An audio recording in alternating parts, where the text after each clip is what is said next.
I only wanted a few suits for my new job. I didn't expect the tailor's hands to feel like safety, or his gaze to feel like home. But just when I let myself believe we could be more than client and craftsman, I learned that some secrets don't stay buried, especially in a town where being yourself can cost you everything. I think you know this isn't just about tailoring anymore. He said it quietly, his hand still adjusting the hem of my jacket, like he hadn't just set the room spinning. I didn't move. I couldn't. Not because of what he said, but because I'd been pretending not to feel it too. My name is Evan. I moved to Fairbridge 6 months ago after landing a job at a mid-sized law firm, known for its reputation and conservative clients. It was the kind of place where even your tie said something about your ambition. I needed a wardrobe that matched the image. That's how I found Alex Carter. His name came up after I asked a colleague if there was anyone in town who could handle more than the quick alterations. Alex had a reputation. Perfectionist, a little aloof, but the best at what he did. I walked into his shop expecting measurements and transactions. I walked out with questions I couldn't stop asking myself. Our first meeting was professional, efficient. His voice was calm, his questions direct. He didn't try to sell me anything, just listened, noted what I needed, and began. But something about the way he worked made me feel like I was being read, not just measured. By the third fitting, I knew I was in trouble. It wasn't anything inappropriate. His touch was careful, deliberate, but there was a weight behind it, a kind of focus that made me aware of every movement. And I started noticing things I wasn't supposed to. How he'd pause slightly when adjusting the jacket across my shoulders. How he always asked if I was comfortable, not just with the fit, but like he was asking something else. And how I always said yes, even when my heart raced so hard I could barely speak. I told myself it was just nerves, just admiration, nothing more. But I started looking forward to fittings in a way that had nothing to do with clothes. I caught myself rehearsing conversations, wondering if he ever thought about me after I left, wondering what would happen if I said something. But I didn't. I couldn't. I was new at the firm, new in town, still pretending to be someone I wasn't in a place where people talked more about Sunday service than honesty. So I said nothing, and he said nothing. Until the sixth fitting. He was kneeling to check the taper of my trousers, adjusting the angle. I was standing still, trying to ignore how close he was, when his hand paused. Just a second too long. Not in a way anyone else would notice. But I noticed. I felt it like a jolt. When he stood, he didn't step back. "Evan," he said, "can I ask you something?" I nodded. "Do you feel it too?" The room went silent. My throat tightened. "I'm not sure what you mean," I said, even though I knew exactly what he meant. He didn't look away. "I've been working with clients for over 10 years. I know the difference between professional focus and something else. And I've been trying to ignore the way I feel when you're here." I should have stopped him, said we should keep things professional. But I didn't, because I was tired of lying, because I hadn't felt this scene in a long time. "I've been trying to ignore it too," I said, "but it's not working." That should have been the end of it. But the next day, someone at the firm asked me if I knew Alex Carter. The way they said it didn't feel casual. I brushed it off, but I knew. Word had gotten around. Small town, open secrets. By the end of the week, I was called into a partner's office. They never said anything directly, just a series of comments about discretion, fitting in, and company values.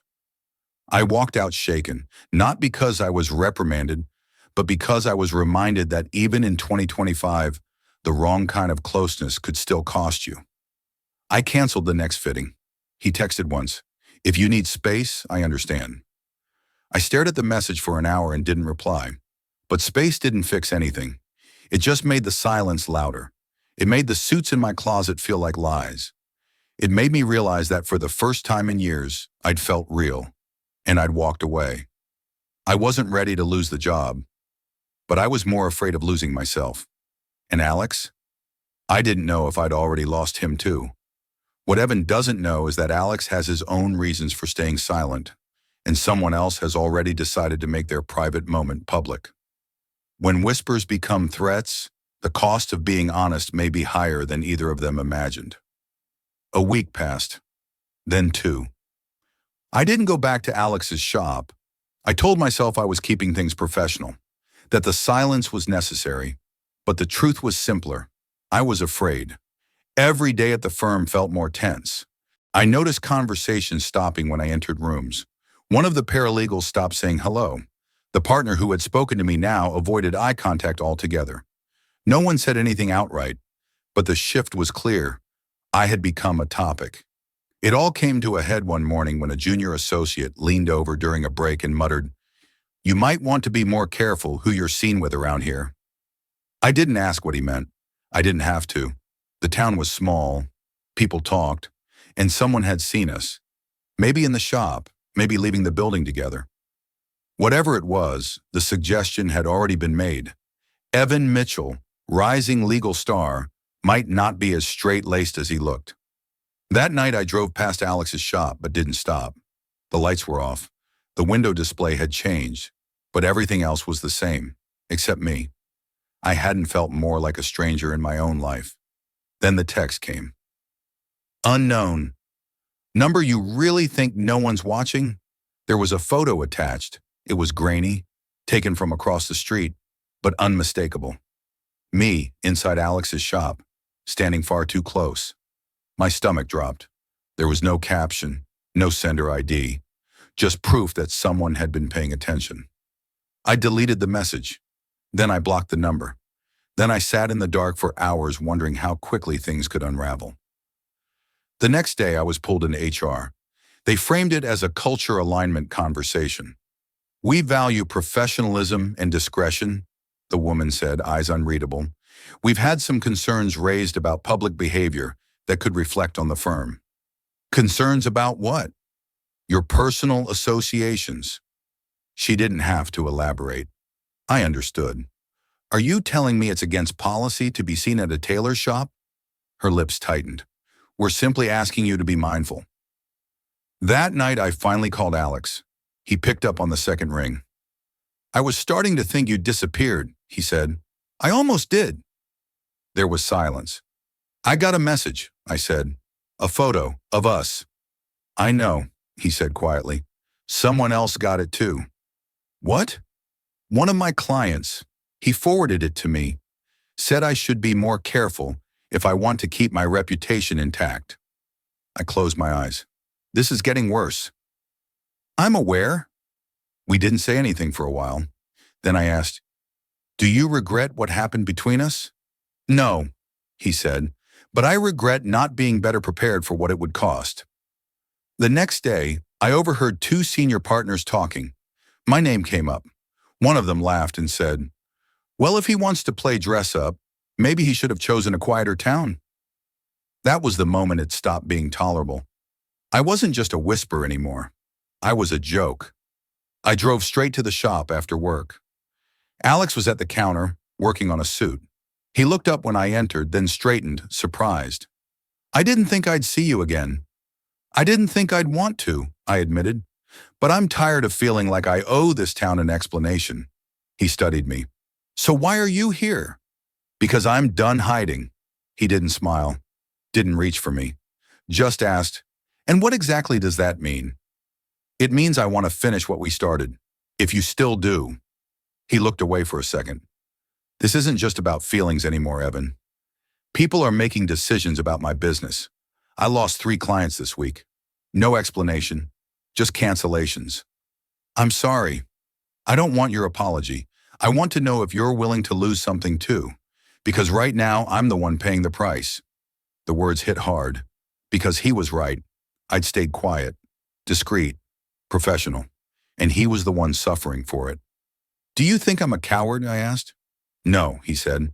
"I think you're scared, and I think I'm tired of pretending I'm not." We stood in silence.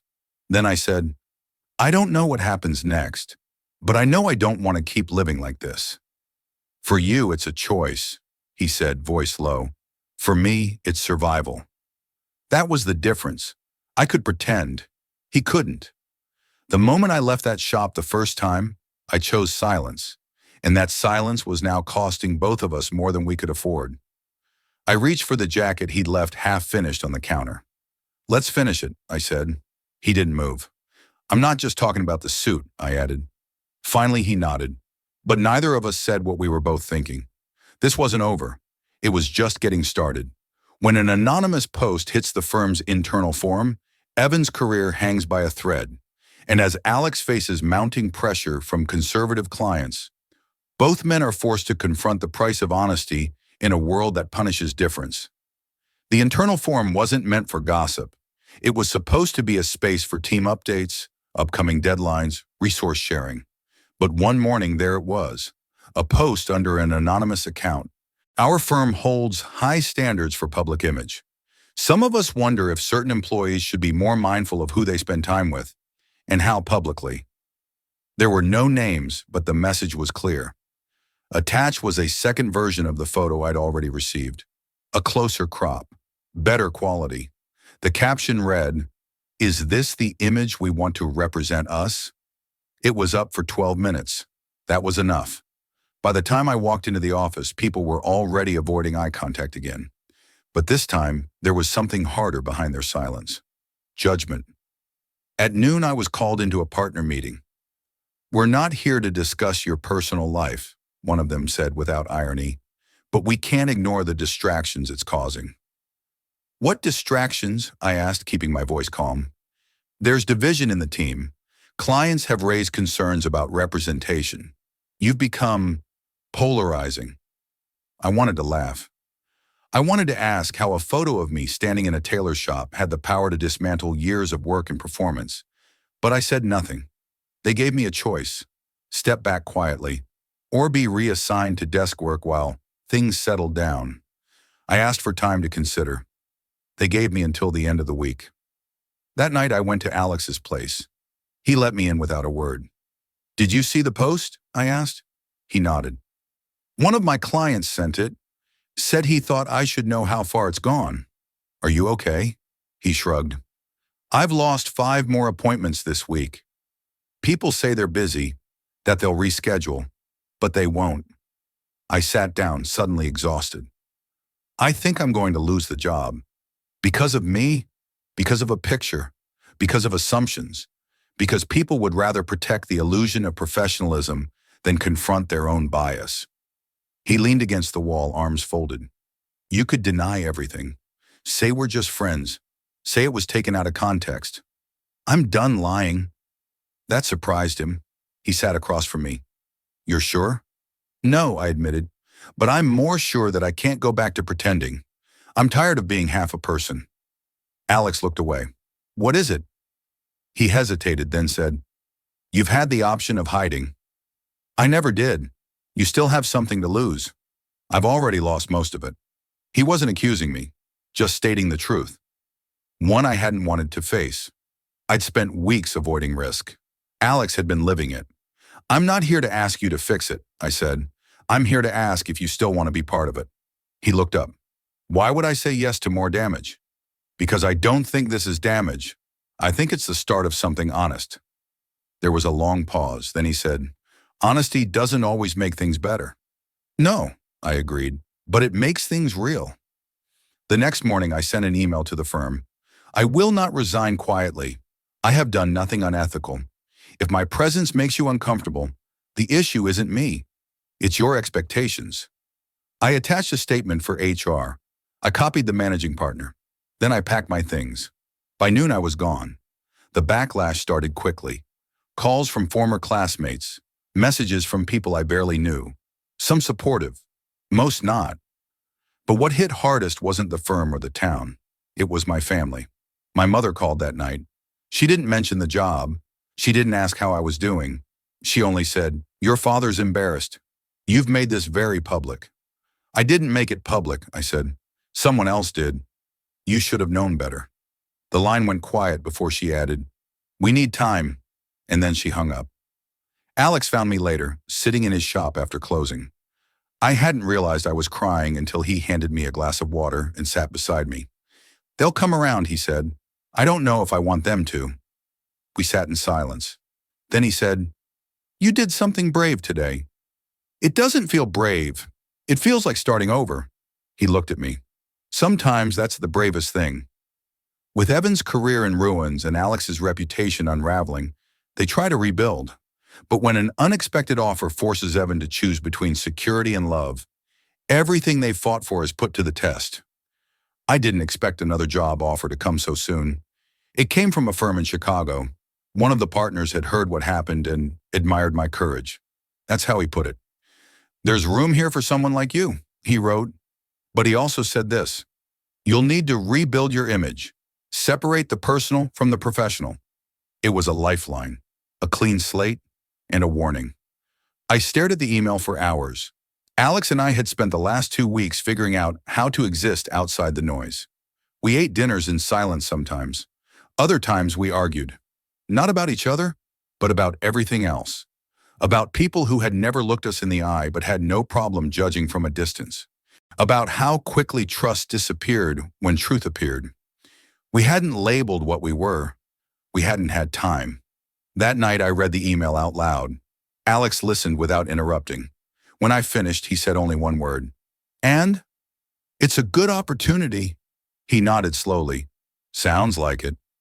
But it comes with conditions," he said, his voice flat.